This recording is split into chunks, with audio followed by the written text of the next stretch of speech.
Muy buenas tardes, queridos estudiantes. Sean todos ustedes bienvenidos a este encuentro sincrónico que corresponde a las actividades del reto número 2 de la cátedra UNADISTA. Este es el sexto encuentro, la sexta sesión de encuentros que hacemos para este reto. Es decir que con este 6 veces me he yo encontrado con sus compañeros pues para realizar una serie de actividades que nos pide la guía de actividades de la cátedra en este reto 2.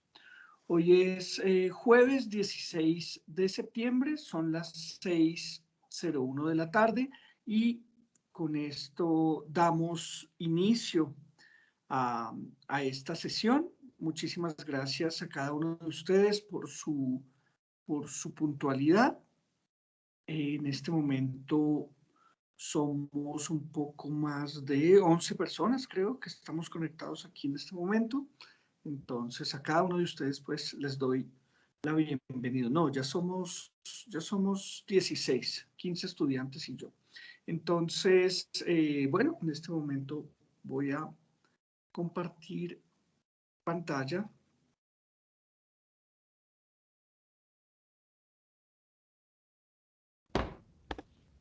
Para poder empezar.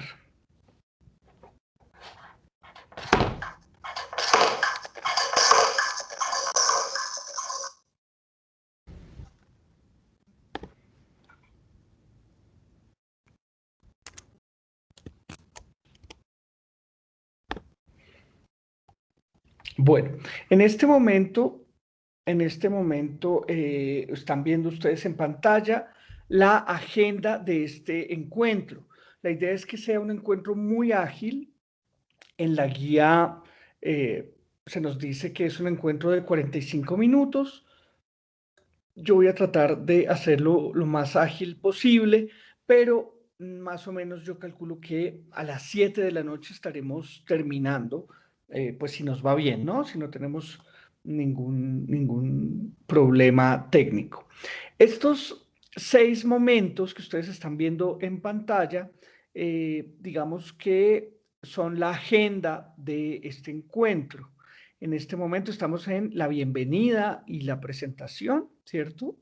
Después, el segundo momento será, pues vamos a estudiar qué es esto, qué es un esquema gráfico, ¿cierto? ¿Qué es lo que nos piden como resultado de este encuentro en la guía, en el punto que se refiere al encuentro con el tutor?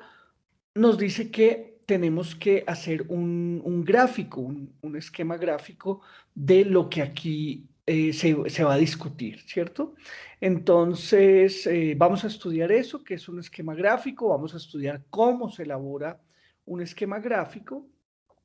Y el cuarto momento es el momento, digamos, más importante de nuestro encuentro, porque es donde ustedes van a tomar la palabra y van a exponer, van a tratar de responder esta pregunta que nos plantea la guía. Esta pregunta sobre la modalidad a distancia, ¿cierto? Entonces, para este encuentro ustedes debían ya haber consultado los contenidos, ¿cierto? De estudio, ¿cierto? El material de estudio para poder responder esa pregunta que nos plantea la guía. Y la idea es que aquí tengamos un conversatorio sobre ese asunto, sobre los retos que actualmente tiene la modalidad a distancia. Después, el quinto momento, pues, son unas conclusiones que yo trataré de sacar, ¿cierto? Trataré de hacer una síntesis de lo que se conversó y al final, pues, tendremos un momento para que ustedes planteen sus dudas e inquietudes sobre esta actividad, sobre la cátedra o sobre cualquier cosa que les esté, digamos, sobre la que tengan preguntas pues de nuestra institución, de la universidad, de la modalidad o de lo que sea. Entonces, bueno, ustedes Ya me conocen, yo soy Federico Vargas, soy consejero académico aquí de la universidad. Estoy vinculado a la universidad hace un año y bueno, soy su tutor en la cátedra unadista. La universidad me ha confiado 150 estudiantes para que estén bajo mi tutela en este primer periodo académico, ¿cierto? Que ustedes están cursando. Así que, que bueno, pues yo estoy muy contento de ser su tutor y la idea es que tengamos una comunicación fluida gracias a estos espacios. Así que, así que bueno, esa es la presentación. Tal vez más adelante, durante el conversatorio, ya tendrán ustedes ocasión de presentarse. Pero vamos a ir entrando en materia. ¿Me confirman, por favor, si me están escuchando bien, si ven bien mi pantalla? Sí, señor. perfecto. Perfecto. Señor. Entonces sigamos adelante. En pantalla estamos viendo el propósito del encuentro. ¿Quién me ayuda a leer el propósito del encuentro?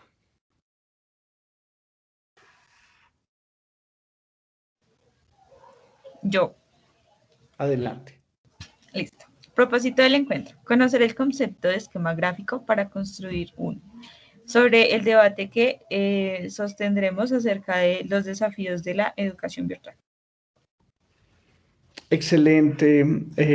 Muchas gracias. No estoy viendo tu nombre, por lo que estoy compartiendo la pantalla, no lo puedo ver, pero gracias. Entonces, la idea es primero estudiar el concepto de esquema gráfico para que ustedes sepan qué es lo que tienen que hacer, porque van a tener que construir uno sobre el debate que aquí vamos a tener, ¿cierto? Entonces, bueno, entremos de una vez en materia. ¿Qué es un esquema gráfico? ¿Quién me ayuda con esta lectura? Yo. Adelante. ¿Qué es un esquema gráfico? Es una representación estructurada de un conjunto de conceptos vinculados de manera semática. De manera semántica, ¿cierto? Semántica, sí. Semántica quiere decir que esos conceptos se relacionan con un sentido, con un significado, ¿no? Esa es la semántica, ¿no? Lo que estudia los sentidos y los significados de los discursos, de las palabras, bueno. Entonces, ese es un esquema gráfico. Vamos a ver algunos ejemplos de esquemas gráficos, ¿cierto?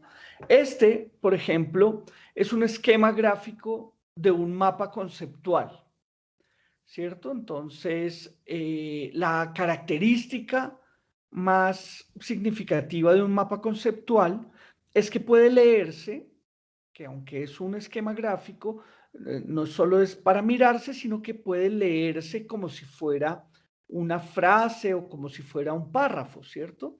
Entonces, tiene una linealidad que me permite leerlo. ¿Quién me ayuda leyendo este mapa conceptual de arriba a abajo y de izquierda a derecha? ¿Quién lo puede leer? Como si fuera una frase. Adelante. Mapa conceptual es un esquema conformado por conceptos, elipses, palabras claves, líneas relacionantes. Exacto. Fíjense que esa es la característica principal del mapa conceptual, que me deja leerlo como si fuera una frase, un párrafo o un discurso, ¿cierto? Esa es la característica. Y pues como dice el mapa conceptual, es un esquema, ¿cierto? Que está conformado por conceptos, por eso se llama mapa conceptual, y esos conceptos se están, digamos, relacionados por elipses, palabras clave y líneas relacionantes. Entonces, estos palabritas que no están en cajoncitos, que no son conceptos, me ayudan a poder leer el mapa conceptual de una manera fluida.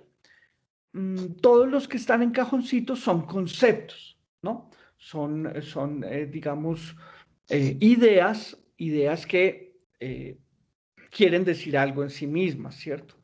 Entonces, bueno, esas son las características de un mapa conceptual. Y seguramente ustedes habrán escuchado de otro tipo de esquemas gráficos, por ejemplo, un mapa mental. ¿Quién podría decirme cuál sería la diferencia entre un mapa conceptual y un mapa mental?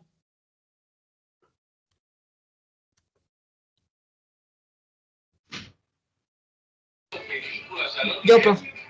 Adelante. Bueno, el mapa conceptual, digamos que tiene más información, es mucho más técnico, digamos que en cuanto a los conceptos que se usan o la información que se usa. Sin embargo, no deja de tener, digamos que datos puntuales.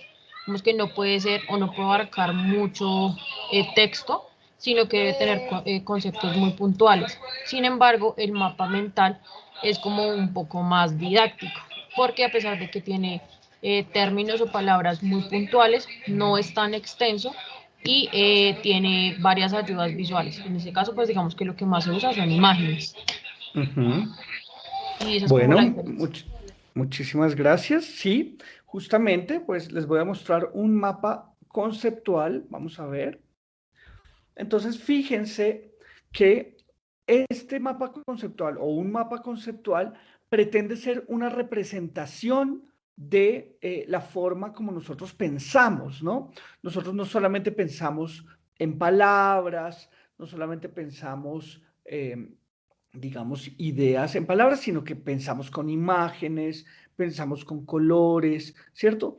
Y un mapa mental, digamos que es mucho más orgánico, ¿cierto? Porque pretende parecerse a una imagen de nuestro pensamiento. Entonces, tiene cabida las imágenes, tienen cabida los colores, tienen cabida, por ejemplo, la jerarquía de las ideas, de los conceptos de un mapa mental se da, por ejemplo, en el tamaño de las palabras, ¿cierto? Entre una palabra más grande sea. ¿Cómo?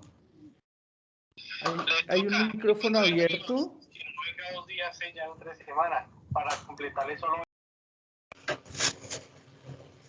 Jaramillo Gabriel, ¿puedes cerrar tu micrófono, por favor? Gracias.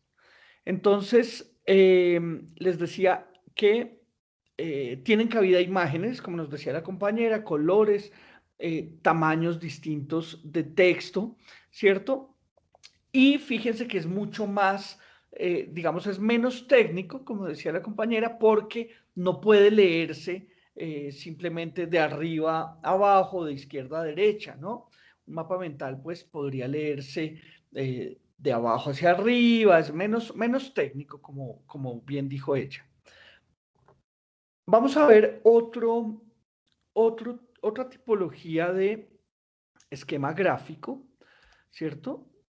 Que son las infografías, ¿cierto? Este es un tipo de esquema gráfico, digamos, que está muy de moda. Seguramente ustedes han escuchado, les han puesto a hacer infografías aquí en la universidad o cosas así.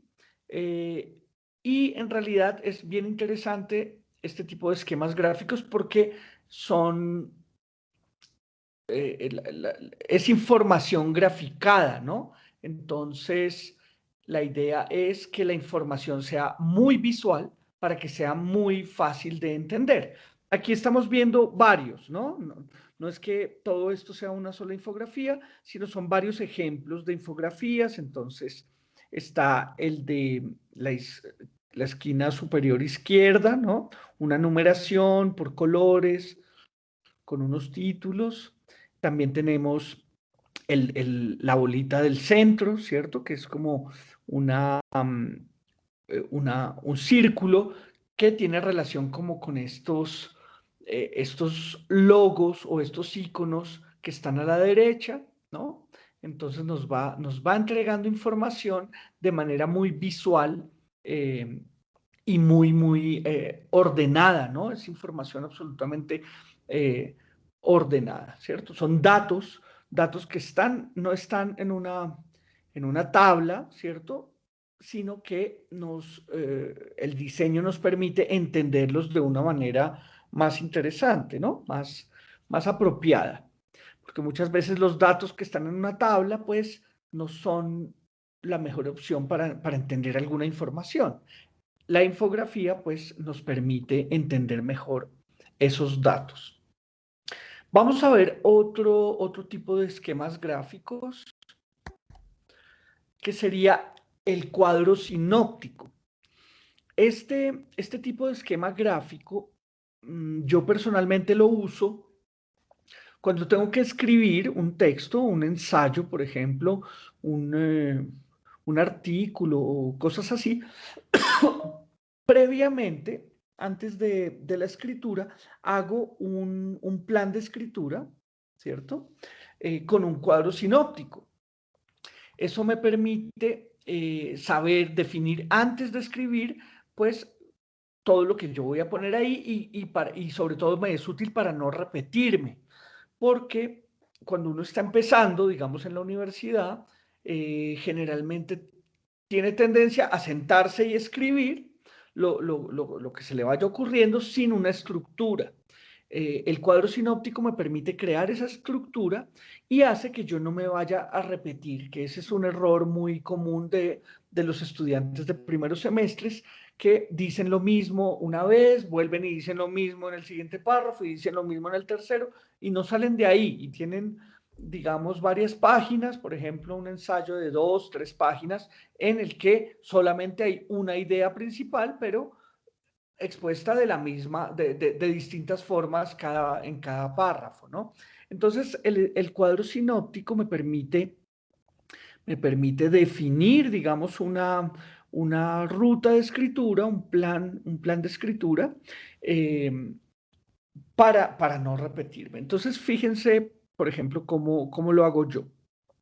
Esta idea general que está aquí a la izquierda, generalmente yo la planteo como una pregunta, ¿cierto? La pregunta, por ejemplo, si yo voy a escribir un artículo de la modalidad en línea, pues esa idea general va a ser la pregunta que va a tratar de responder mi texto, mi artículo, ¿no? Entonces, por ejemplo, ¿cuáles son los desafíos que actualmente presenta la modalidad a distancia o la modalidad virtual? ¿Cierto? Esa sería, digamos, como la pregunta. Después, yo plantearía 3 ideas principales, ¿cierto? Que son las 3 respuestas a esa pregunta. Entonces, la primera idea principal, por ejemplo, el principal desafío de la modalidad en línea es que en la pandemia todas las universidades cerraron y los estudiantes presenciales se convirtieron en estudiantes virtuales, por ejemplo. Esa sería mi primera idea. La segunda idea, que por ejemplo en países como Colombia, qué sé yo, la conectividad no está garantizada en todo el territorio nacional y hay puntos ciegos del territorio nacional que no tienen acceso a Internet o el acceso a Internet es muy precario y digamos que ese sería como un desafío. Y la tercera idea, bueno, sería algo más. Luego paso a escribir aquí las ideas complementarias de la idea principal del asunto de la pandemia, ¿no? Entonces, ¿cuáles serían los argumentos que responden la pregunta que tienen que ver con la pandemia? Entonces los pongo allí y lo mismo hago con la segunda idea principal y lo mismo con la tercera idea principal y así armo mi plan de escritura y cuando ya vaya a sentarme a escribir, básicamente digamos, complementar las ideas que allí están, ¿cierto? Eso sería. Entonces, incluso uno hace una introducción donde plantea las 3 ideas principales. En este escrito vamos a analizar cómo la pandemia se convirtió en uno de los desafíos para la educación en línea, ¿cierto? Esa es la idea principal 1. Después miraremos cómo en el caso colombiano hay algunos territorios que no tienen acceso a Internet, ¿cierto? Como un desafío. Y la tercera idea principal vendría a complementar esa introducción. Entonces, fíjense que de esta manera el texto fluye pues muy fácil, ¿cierto? Y escribir un ensayo pues se vuelve pues algo sumamente sencillo, pero hay que hacer el trabajo de estructurar el texto que yo voy a escribir antes, ¿no? Esa es la utilidad al menos que yo le doy a los cuadros sinópticos. También puede ser útil para tomar apuntes de una lectura, para hacer una síntesis de algo que leímos, ¿cierto? Pero principalmente yo los uso para eso, para escribir. Y quería dejarles como esa idea, porque lo van a necesitar. A veces uno se sienta frente a una hoja en blanco, no sabe de dónde salen las ideas y pues tiene uno que planear el escrito antes de lanzarse a escribir. O si no, termina uno haciendo copy-paste, va al rincón del vago y copia lo que allí encontró y lo pega ahí y lo trata de hacer pasar como propio. Y eso digamos, es plagio, ¿no? Entonces, tiene unas consecuencias drásticas en la universidad. Bueno, estos son los 4 tipos de esquemas gráficos que yo quería presentarles hoy. Seguramente ustedes conocen otros esquemas gráficos, seguramente conocen unos más sofisticados, más modernos, qué sé yo, pero yo quería presentarles estos que son los más usuales para que ustedes puedan escoger cuál de esos van a ser, ¿cierto? Entonces, ahora vamos a ver cómo se elabora un esquema gráfico, que es lo que ustedes deben estar preguntándose, ¿cierto? Un esquema gráfico se puede elaborar con un lápiz y un papel, ¿cierto? Esa es una forma de elaborar un esquema gráfico, a la antigua, digamos, a la vieja usanza. Pero actualmente tenemos un sinnúmero de herramientas que nos permiten crear estos esquemas de manera muy sencilla y muy completa, ¿cierto? Y algunas de esas herramientas son las que yo les estoy mostrando aquí en pantalla. Entonces voy a leer algunas, por ejemplo, la primera, FreeMindMap, ¿cierto? FreeMind, FreePlane, esta que dice VYM, ¿cierto? Como View Your Mind. Bueno, todas estas son herramientas gratuitas, que además no exigen que uno descargue un software, lo instale en el disco duro, lo ejecute, nada de eso, sino que usted hace uso de esas herramientas en línea, ¿cierto? Usted se conecta, está conectado a Internet, entra a una de estas herramientas y puede hacer uso de ella sin necesidad de instalar, de complicarse, de esas cosas, digamos, que le toca hacer a uno con software demasiado complicado, ¿cierto? Aquí puse esta que está aquí abajo, que dice Compatible FreeMind Pro, la que está en paréntesis con Pro. Esa es una herramienta por la que se paga, ¿cierto? Pro de profesional, esa usted paga y al pagar, pues, se ahorra todos los problemas que tienen las demás. ¿Cuáles son los problemas de las demás? Que tienen mucha publicidad, que le van a pedir a usted sus datos, todas esas herramientas que son gratuitas le exigen a usted crear una cuenta, decir cómo se llama, entregar un correo electrónico, ¿cierto? Todo eso porque a cambio de que ellos le prestan como el servicio, ¿cierto? De la herramienta, pues a cambio necesitan sus datos para venderlos, para vender esos datos a empresas de publicidad, ¿cierto? Entonces, esa es como una característica de las herramientas gratuitas. Van a tener mucha publicidad y le van a preguntar a usted muchas cosas para mandarle correos de publicidad. Esta que está aquí, Freeman Pro, pues esa no digamos que exige un pago y al pagar usted se libra de esa publicidad. Bueno, les quiero mostrar una de estas herramientas para que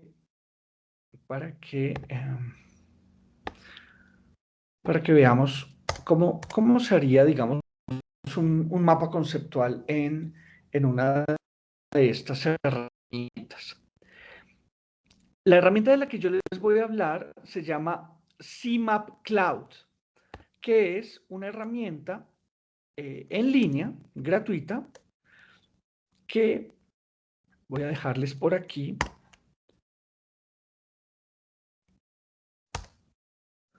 La dirección, ¿cierto?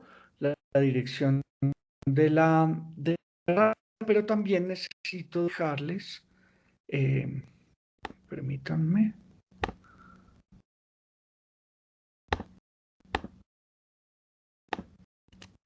Necesito dejarles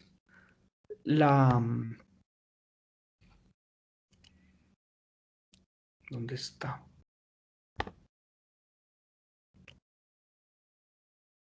El registro de asistencia, ¿cierto? Para que yo pueda saber que ustedes ya asistieron a este encuentro.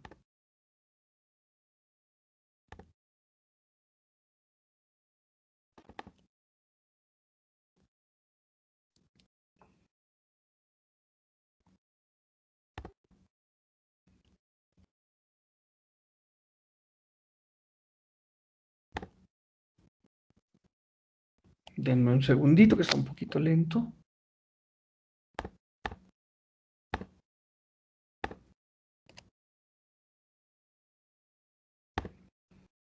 Bueno, les voy a dejar por aquí entonces el registro de asistencia.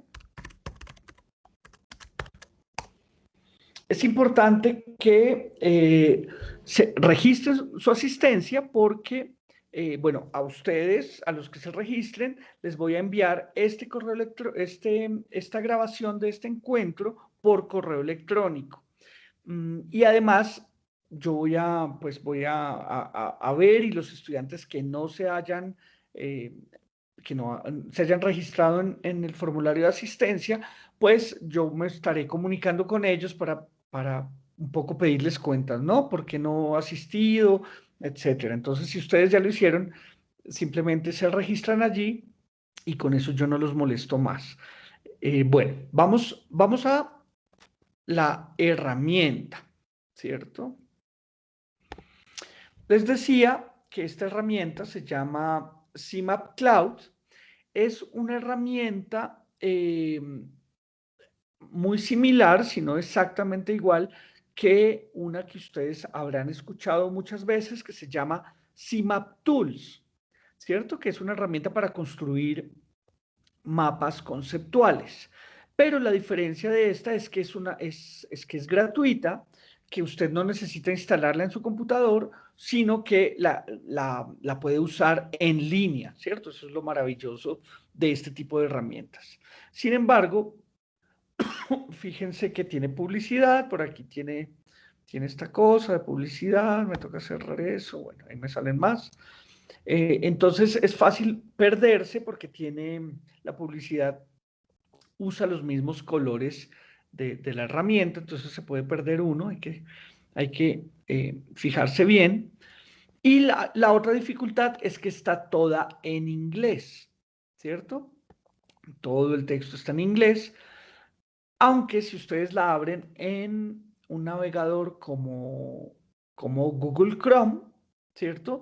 Ese navegador les propone traducir todo el contenido de la página al español, que eso es muy útil y son traducciones muy fiables, ¿no? Entonces, esas son las dos dificultades de esta herramienta, la publicidad y que está todo en inglés. De resto, es una maravilla. Les aconsejo, pues, que la cacharreen, que la utilicen, porque les puede ser de mucha ayuda durante sus estudios.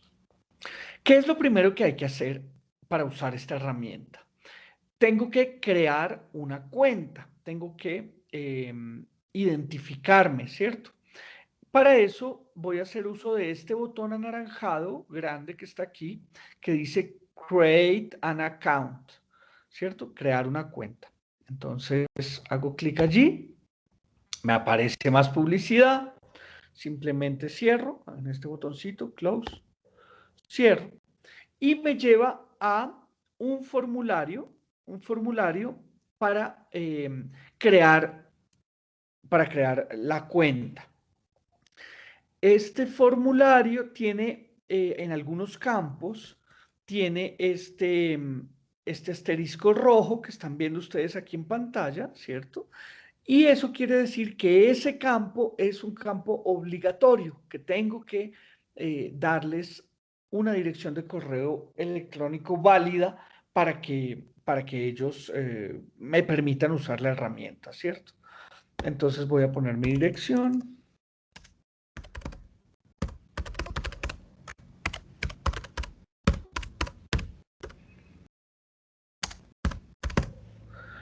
¿Cierto? Y después el segundo campo me dice confirme la dirección de correo electrónico. Eso lo hacen, y también es obligatorio, tiene su asterisco rojo. Lo hacen para que, para saber que usted digitó 2 veces la dirección de la misma manera, igualita, ¿cierto? Y que esa dirección pues está bien escrita, no que usted se puso una coma en lugar de un punto, o que, no sé, se equivocó al escribir su apellido, para que las 2 veces esté escrita de manera idéntica. Por eso hay esa verificación. Listo.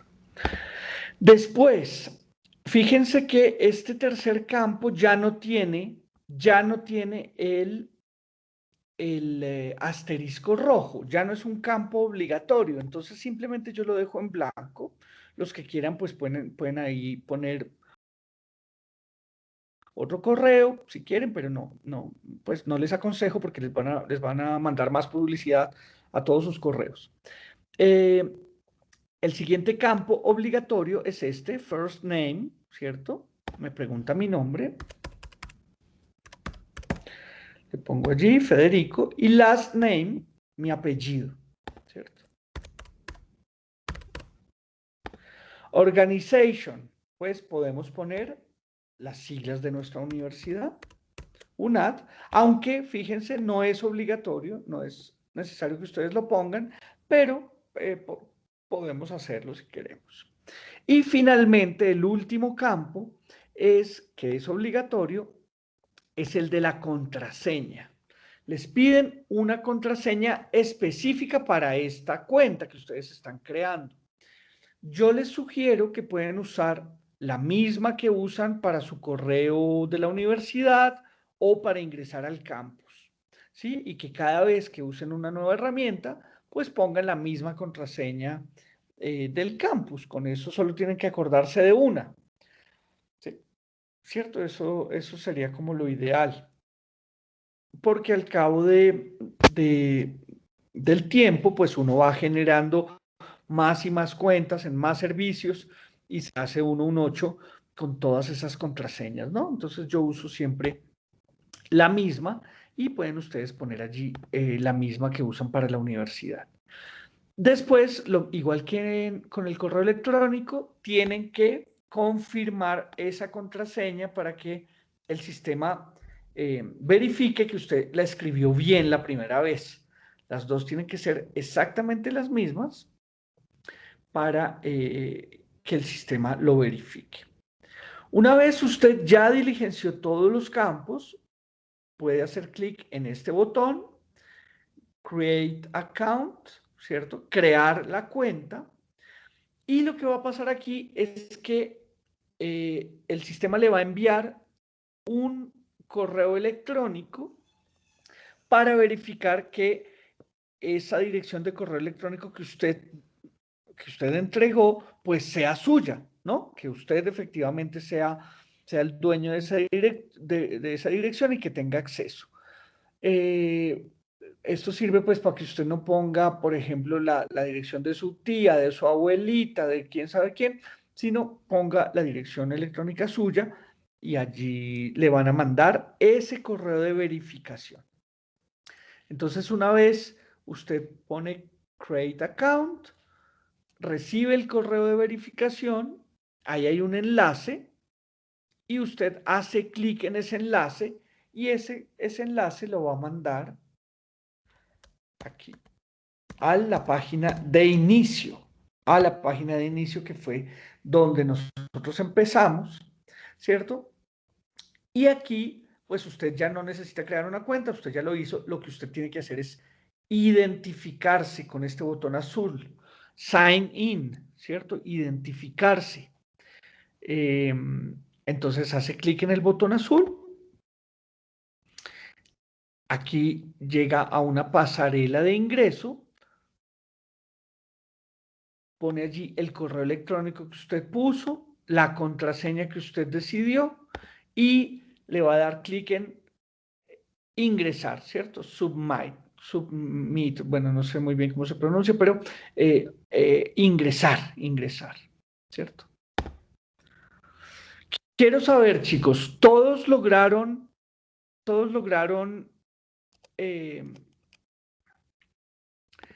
hacer el paso a paso? A ver, voy a leer un poquito el chat. A ver, ¿alguien sabe cuál es el número de grupo de la cátedra? Por favor, nos comparte el link de la página web. A ver, Stephen, a ver, les comparto nuevamente el link para los que llegaron después. Ahí lo comparto. Karen Sofía me dice que sí. Viviana aplaude, parece que también pudo hacerlo. Natalia Reyes está esperando el correo de confirmación. Muy bien. Viviana Alexandra dice que sí. Nicole dice gracias a los participantes de tu grupo.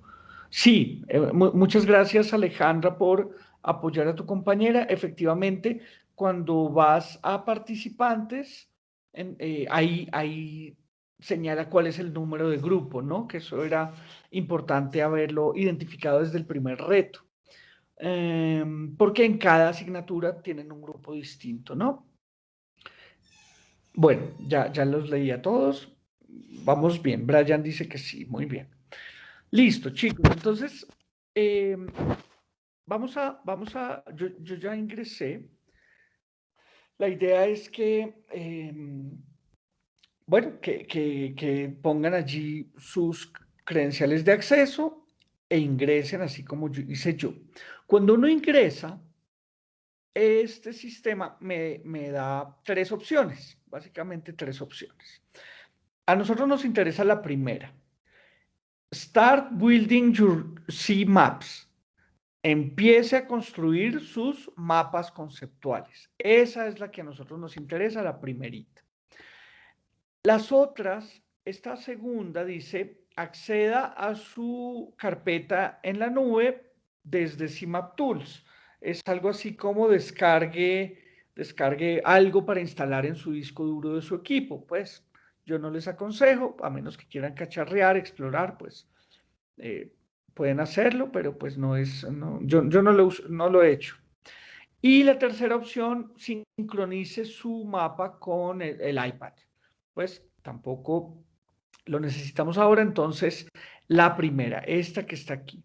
Empiece a construir sus mapas conceptuales. Entonces voy a dar clic en el botón azul y me va a cargar la interfase para crear mis mapas, ¿cierto? Ahí está tomando un poquito de tiempo.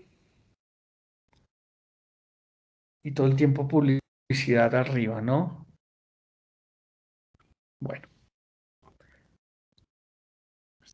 Veremos, a mí me está cargando, a ver qué dicen los demás. Si también les está cargando.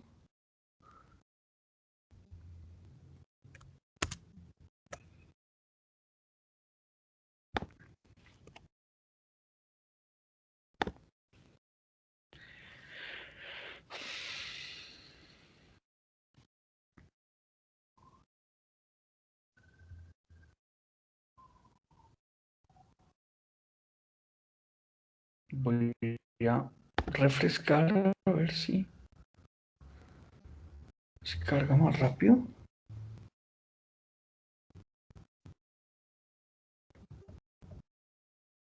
Bueno, ahora sí ya me cargó. A ustedes aquí no les va a aparecer nada de esto, les va a aparecer vacío porque es su primer mapa conceptual. Yo ya tengo ahí algunos, entonces por eso me aparece de esa manera. A la izquierda tenemos como un menú de opciones, ¿cierto? Nuevo mapa, perdón, nueva carpeta, nueva dirección web, cargue un recurso, si uno va a cargar, no sé, una imagen, no sé, algo que tenga uno en el equipo, o actualizar. Nosotros vamos a hacer el primer enlace, New CMap, ¿cierto? Un mapa conceptual nuevo. Vamos a crear desde 0.1. Entonces hacemos clic en el primero, ¿cierto? Y me carga esta interfaz que es absolutamente básica, sencillita, y me dice, double click to create a concept. Haga doble clic para crear el primer concepto, ¿no? Entonces simplemente yo hago doble clic, me aparece este cajoncito y ahí voy a poner mi primer concepto.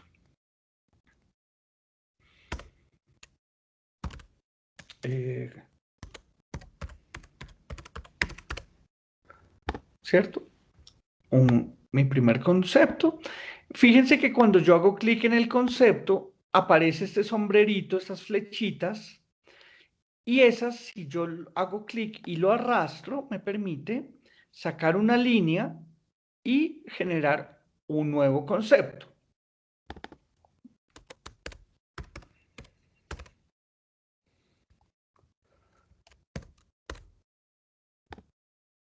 ¿Cierto?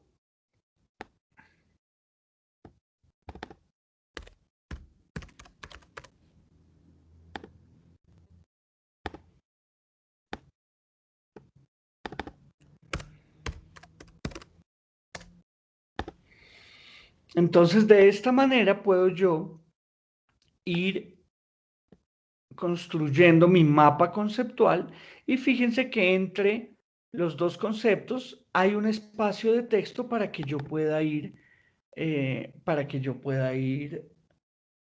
haciendo las conexiones y poder generar esa lectura lineal de la que hablábamos en los mapas conceptuales, ¿cierto?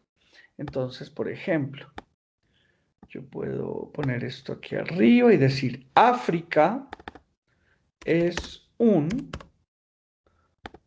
continente al igual que América, ¿cierto? Y Europa. Me tocaría aquí conectar a estos dos. Me tocaría conectar estos dos. Vamos a ver si puedo hacerlo. A ver. América y...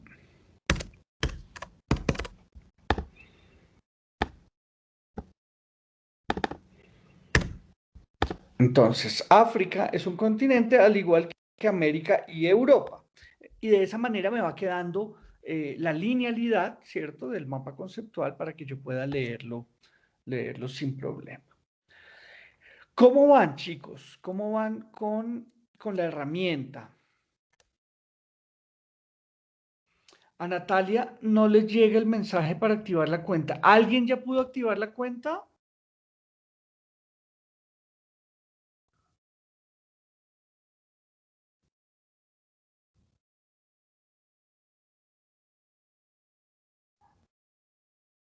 Stephen tampoco, no le ha llegado el mensaje para activar la cuenta. Ojo, revisen el mismo, Disculpe, ¿sí? a mí me llegó, pero me llegó a correo no deseado. Si quieren como para que miren o miren de pronto en spam. Ay, muchísimas gracias, Viviana. Chicos, aparentemente llega a correo no deseado. Eso es normal porque, ¿saben? Es de un remitente que produce mucha publicidad. Entonces vayan a su carpeta donde está el correo no deseado y allí deben estar los enlaces. Muchas gracias, Viviana. Y Bexy también, que también les llegó al correo no deseado. Bueno, la idea es que cacharreen, en realidad es una herramienta muy, muy sencilla, pero muy potente. Y bueno, esa es la que les quería mostrar el día de hoy. Me cuentan más adelante si lograron ingresar. Vamos a seguir. A ver, ¿qué hora es? Sí. A ver, permítanme, que creo que alguien me está hablando en el chat.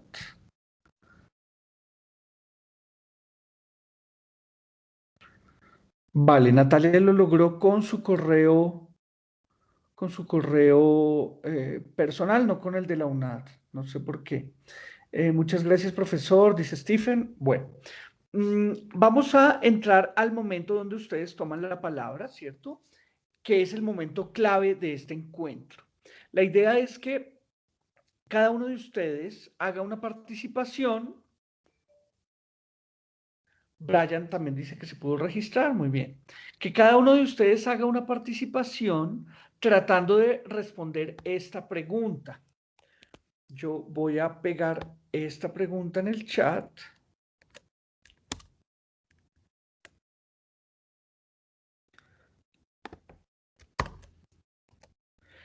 Para que cada uno de ustedes alce la mano y pida la palabra y intente responder a esta pregunta. Entonces, ¿quién me ayuda leyendo la pregunta? Adelante, Nicole. Buenas noches. La pregunta es, ¿cuáles son los principales desafíos que enfrenta la, la virtualidad ahorita en la educación a distancia?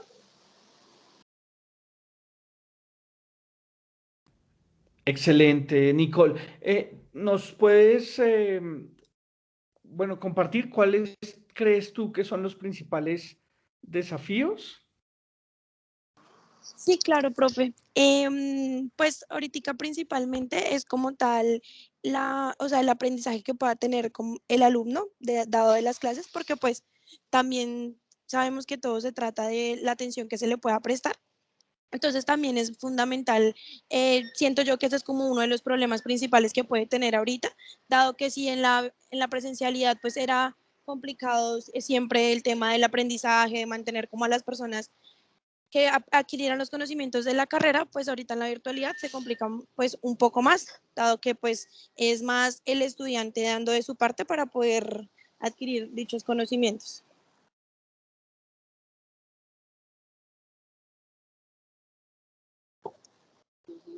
Muchas gracias, Nicole. Tengo por aquí más estudiantes que pidieron la palabra. A ver. Elena Manrique. Adelante, Elena. Buenas noches. ¿Sí me escuchan? Sí, Elena, te escuchamos. Listo, gracias. Bueno, yo creo que uno de los desafíos más importantes a lo que se enfrenta la educación, la educación a distancia es la credibilidad. Se le ha dado un valor agregado a la educación presencial. Entonces ha sido un reto muy grande lograr que la educación a distancia también tome como ese peso, tenga como esa importancia. Muchas gracias, Elena. Sí, efectivamente, así se plantea en el material de estudio, ¿no? Nos hablan de una serie de desafíos, incluyendo el de la credibilidad. Ok, vamos a seguir. Natalia Reyes, adelante. Cordial saludos, compañeros y docente. Espero que se encuentren muy bien. Bueno, considero que uno de los retos que enfrenta la educación a distancia es llegar a la población que se encuentra más apartada en el país. No necesariamente me refiero a conectividad, porque pues es un hecho de que ese inconveniente existe en todas las partes de Colombia, incluso dentro de la misma Bogotá. Es más bien el hecho que la universidad se debe conocer dentro del territorio nacional, porque, por ejemplo, esta universidad en la zona centro de Colombia es una universidad que es muy conocida, tiene mucho prestigio y asimismo es una universidad que va de boca en boca y así se conoce, pero digamos que en zonas apartadas es mucho más difícil que las personas conozcan cómo funciona esta universidad. Ahí entra lo que ustedes comentaban anteriormente de la credibilidad y toda esa parte, pero también como darse a conocer en las partes más lejanas del país, que puede que haya acceso a internet, pero no necesariamente es conocida. Considero que eso también es un reto. Sí, ese sería más ya un reto institucional, ¿no? De esta universidad. La pregunta, fíjense que es muy general, ¿no? Apunta a los retos de la modalidad a distancia. Muchas gracias, Natalia, por tu intervención. Vamos a darle la palabra a Giselle Alejandra y le pido a Nicole, Elena y Natalia que bajen sus manitos, a menos que quieran volver a intervenir, ahí las pueden volver a subir. Adelante, Giselle.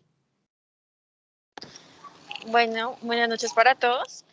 Yo pienso que uno de los principales desafíos que enfrenta la educación a distancia, bueno, ya lo decía mi compañera, la falta de credibilidad, pues ya que muchas personas piensan que por medio de la educación virtual, esta no es una educación de calidad, sino que es una educación, pues, como por decirlo, mediocre, porque hay personas que piensan que hasta teniendo al profesor de enfrente preguntándoles cómo tal uno aprende. También digo que manejar un sistema de inclusión donde, digamos, las personas que tienen algún tipo de discapacidad tengan las herramientas suficientes para que puedan hacer sus trabajos, tengan las herramientas para poder presentar sus guías. Y también pienso que otro desafío es formar unos docentes que tengan conocimiento de tecnología, porque hay muchos docentes que son muy, muy buenos en el tema de, pues, de lo que saben de sus materias, pero no saben mucho de tecnología. Entonces, eso también es una barrera que es un desafío para la educación a distancia. Eso sería todo. Bueno, también quiero agregar y manejar una educación didáctica, ¿sí? Porque hay muchas veces que solo guías, pero en el tema de que sea didáctico, que maneje una estrategia como esta, que poderse conectar con el profesor y aclarar muchas dudas y también manejar, pues darle uno como una facilidad para uno poder hacer los trabajos. Gracias. Ok, Giselle, muchísimas gracias. Vamos a leer algunos comentarios que hay en el chat. A ver, empiezo de atrás para adelante. Robinson. Tutor, lo que pasa es que tengo e-learning, debe ser B-learning, de fundamentos de negocios internacionales a las 7. Quisiera saber si falta mucho para que finalice, porque si tendría que retirarme. Robinson, este encuentro lo estamos grabando, ¿no? Entonces, la idea es no pasarnos mucho más allá de las 7, pero de todas formas, si tienes que retirarte, hazlo tranquilo, pero asegúrate de haber registrado tu asistencia en el formulario, porque a los estudiantes que se registren allí, les voy a enviar la grabación de este encuentro para que puedas completar el ejercicio y no te pierdas el final de la discusión que está candente. Ahí te dejo el registro de asistencia por si tienes que retirarte, Robinson. ¿Listo? Vamos a ver qué más nos dicen por aquí. Cindy González. ¿Y por qué no encienden los micrófonos para participar? A ver, voy a leer yo. Uno de los principales desafíos, dice Cindy, es romper el mito, porque a veces se piensa que es mediocridad o de baja calidad, lo cual es falso, porque en este momento tenemos bastante tecnología. Los retos más grandes que enfrentamos es con nosotros mismos. Debemos mantener una organización de tiempo, desarrollar nuestra autonomía, para poder cumplir con las actividades propuestas, mantener una buena actitud y bastante curiosidad por aprender. Muchas gracias por esa intervención, Cindy. Vamos a darle la palabra a alguien más. Stephen, adelante, Stephen. Profesor, muy buenas noches y a los compañeros buenas noches. No, básicamente, y de hecho lo estaba escribiendo acá, sí, uno de los retos, aparte de las intervenciones de los compañeros que muy importante, es esa adaptabilidad que deben tener los estudiantes ante la educación virtual, y los procesos de formación virtuales no son para nada fáciles, dado el nivel de, digamos, a pesar del acompañamiento tan riguroso que brinda la universidad.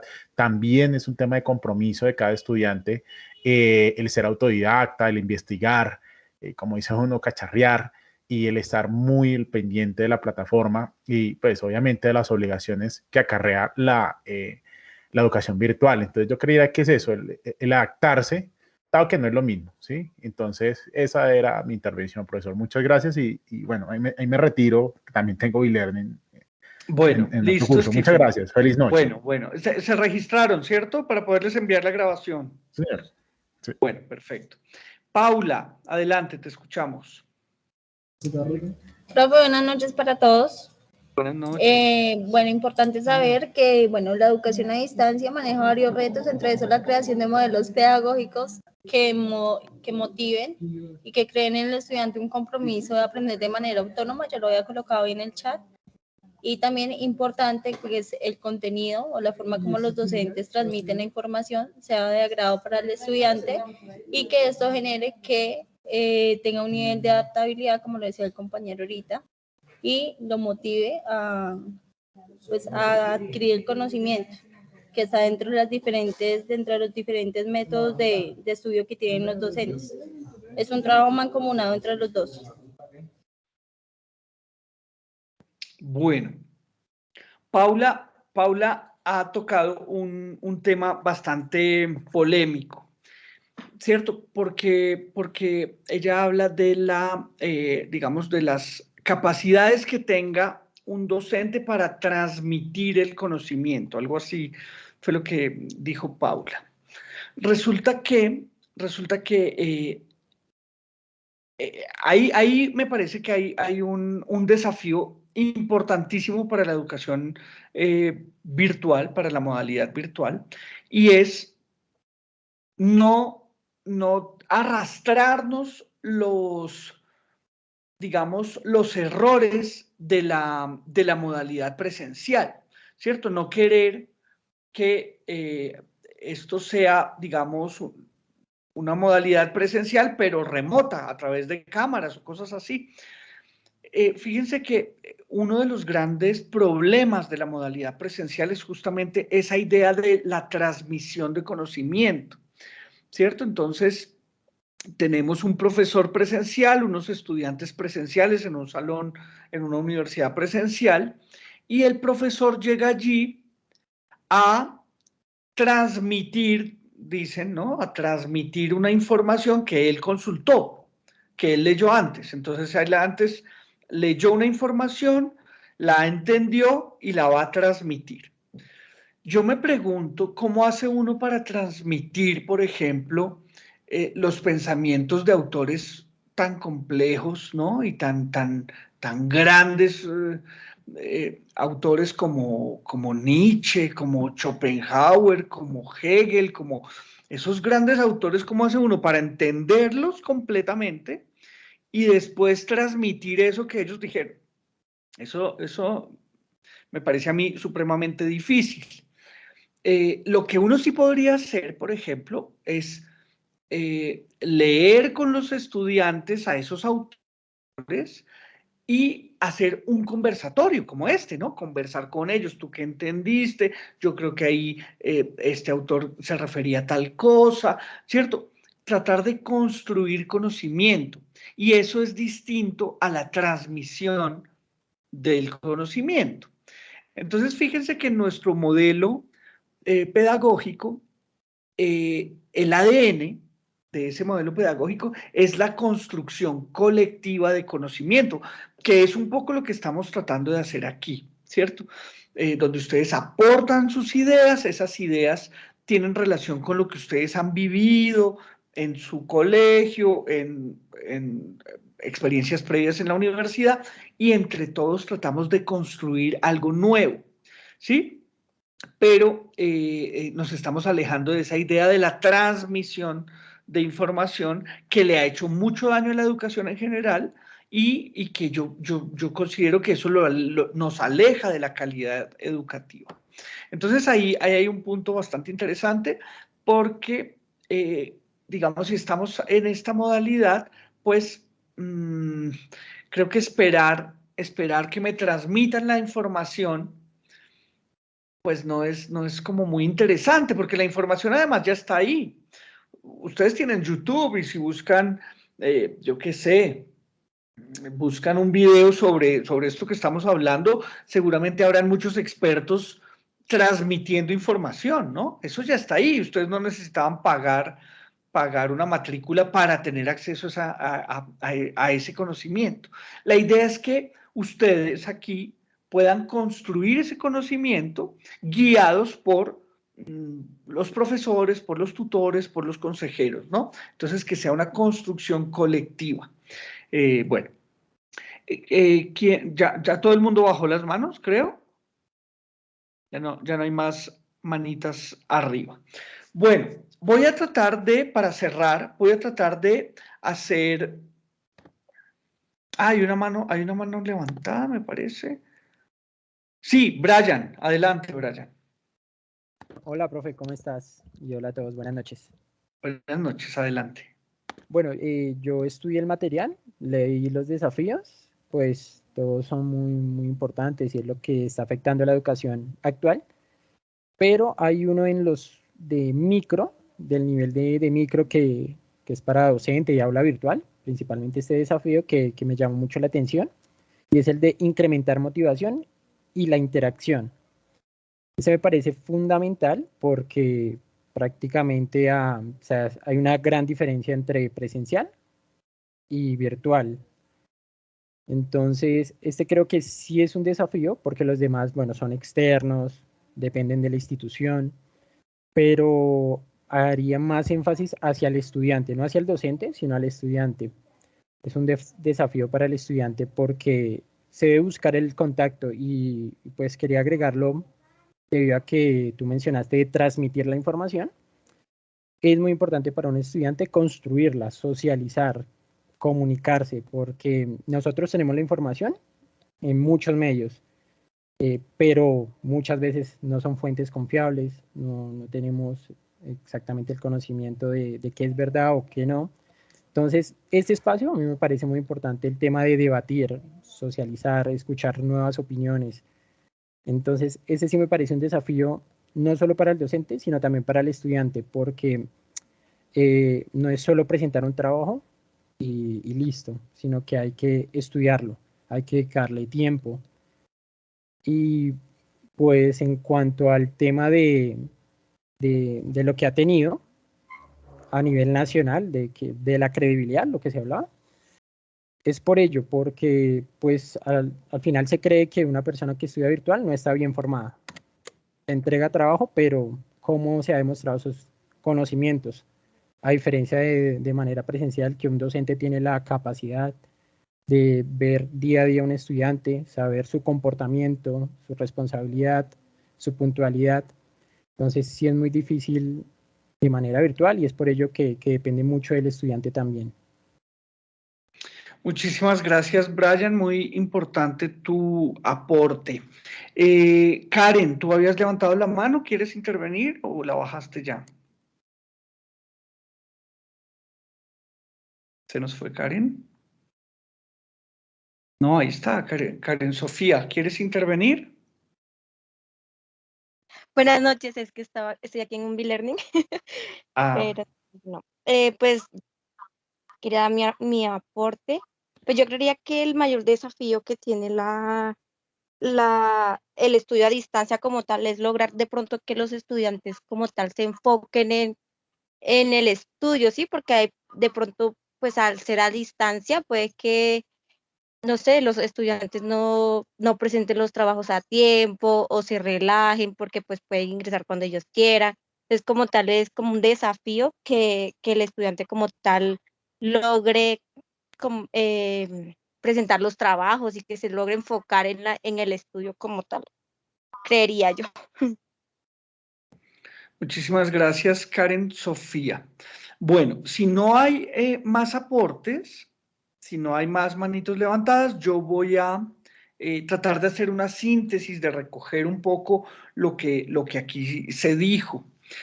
En primer lugar, es importante señalar que el material de lectura, como bien nos lo decía Brian, plantea 3 categorías en cuanto a los desafíos de la educación virtual y también la educación a distancia, ¿no?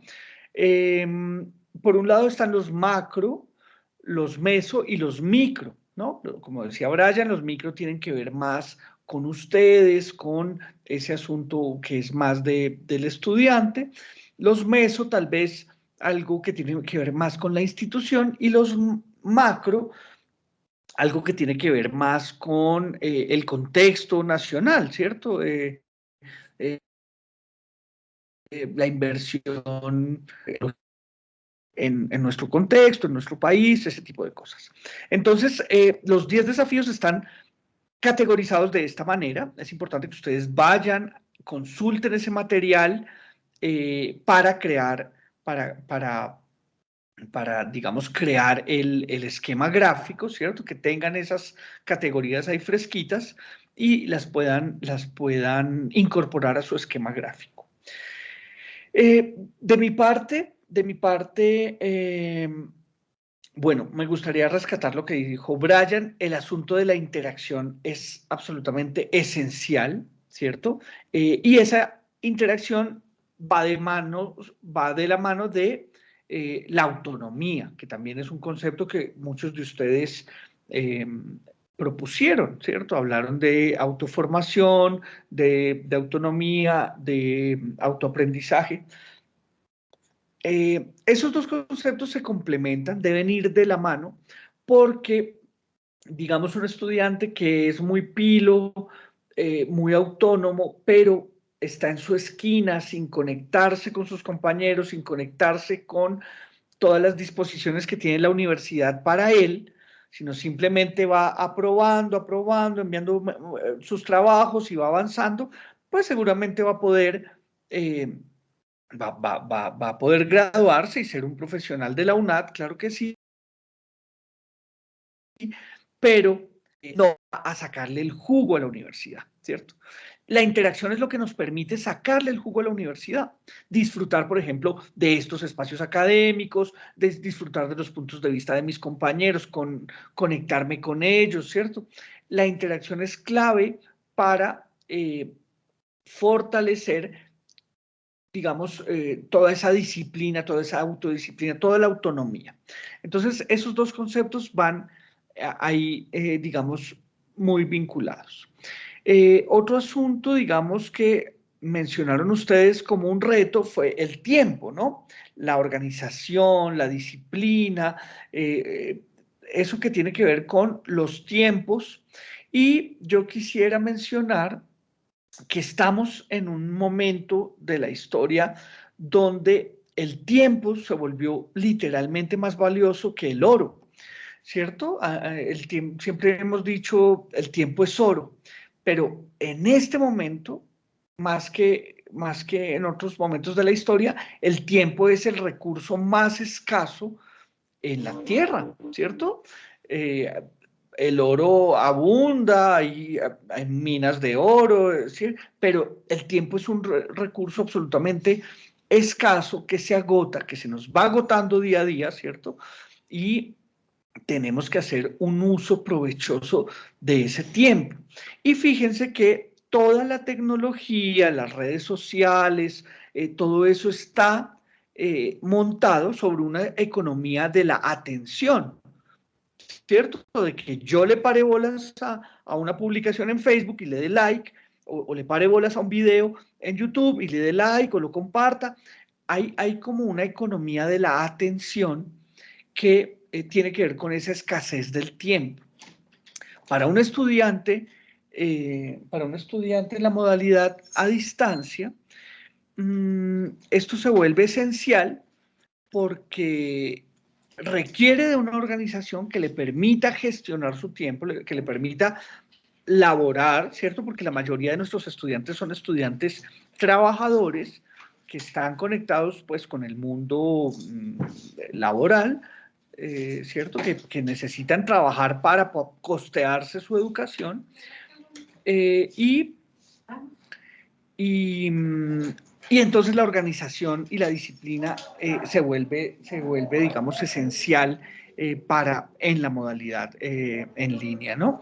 Estos son algunos, digamos, algunos atributos, algunos desafíos, digamos, que es importante que ustedes piensen, ¿cierto?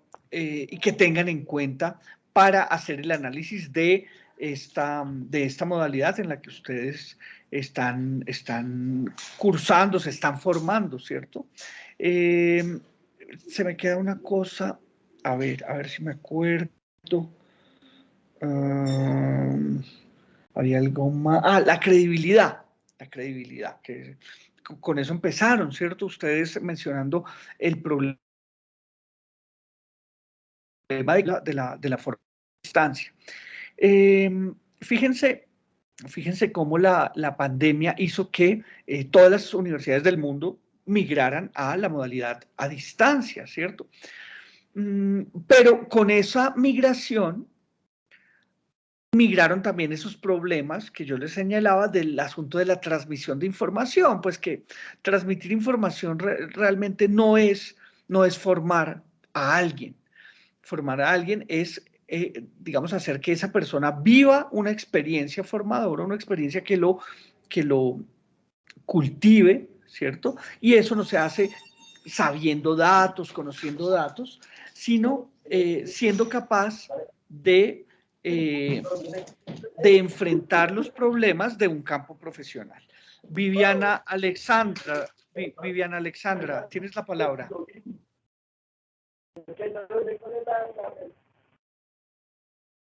Adelante, Viviana, te escuchamos.